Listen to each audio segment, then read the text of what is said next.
Alright, so here we see some nice indoor fighting. The one thing I definitely miss in Battlefield 4, that Close Quarters DLC vibe where, you shoot something and shit starts flying every which way. Alright, so this is another cool interior shot of a house to do battle in. Um, the guy is wielding a Winchester Model 1897 shotgun, and he shoots up the place, and this being buckshot, it makes for some awesome particles and, you know, debris flying every which way and whatnot. Alright, so here's some more awesome cavalry on horseback getting pummeled by some fighter airplanes. Italian, maybe? Also, the same MP-18 machine gun that we saw before. Alright, so here are some cool effects and shadows. Here, German troops trying to take down a British tank with a cluster anti-tank grenade. A huge map. This must be for artillery to be pummeling some things below. Here we see a German barrage balloon over the Italian Alps, maybe. Here's a very cool cinematic moment, a British gunner peppering away at what I assume is a German fighter protecting this huge Zeppelin.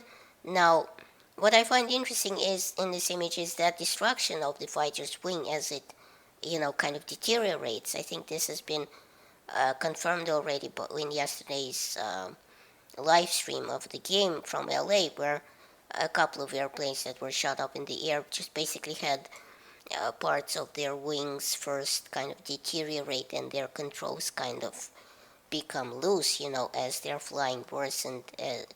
Not necessarily, they didn't die, from the very first shot that they took. Although I have to say that one shot I saw, I don't remember if it was Level Cap or Jack Frags, but someone took a shot from a gun at from the gondola of a blimp and into a fighter, and this guy hit a direct hit, and this fighter just basically broke up into, basically into dust, and it was just amazing to see. It was very, very cool.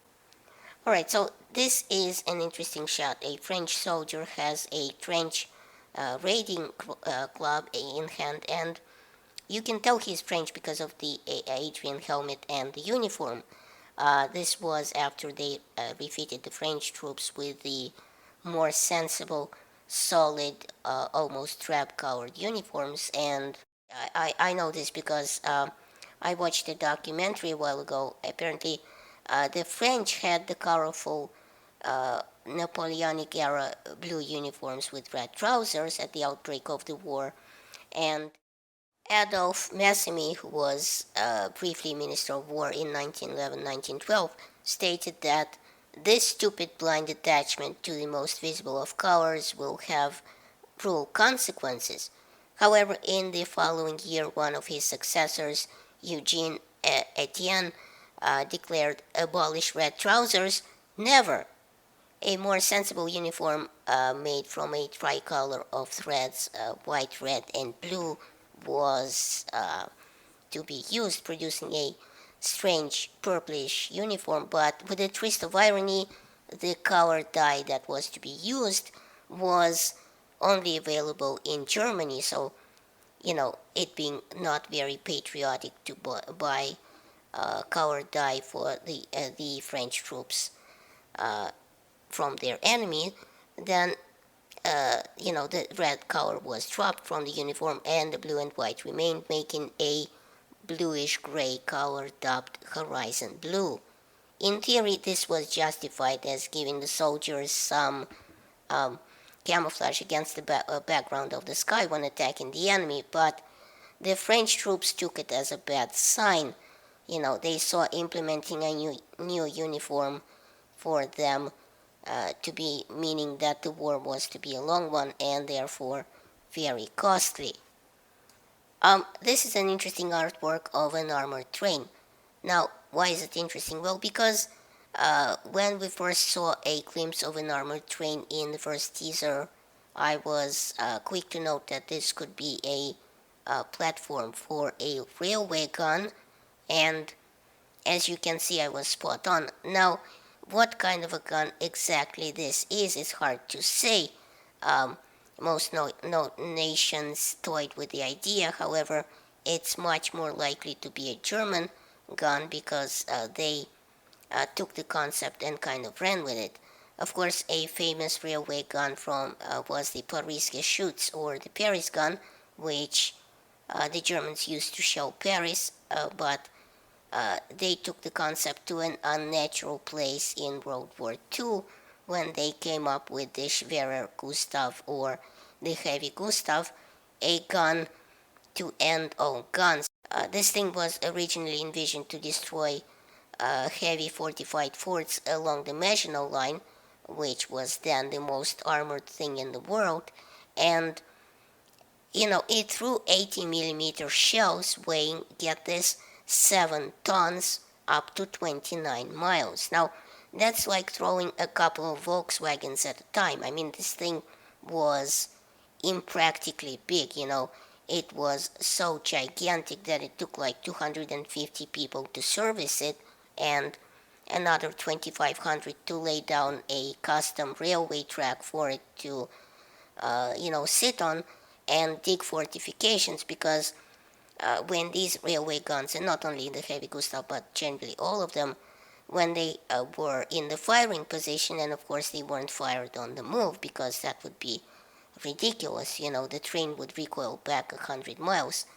Um, when they were in the firing position, there was a special track being laid for them to sit on, and in fact, in the center, right under the gun, they took out a part of the track and dug a hole for the gun because the gun itself was raised, and because it recoiled down and back as the platform with it kind of rolled back under recoil.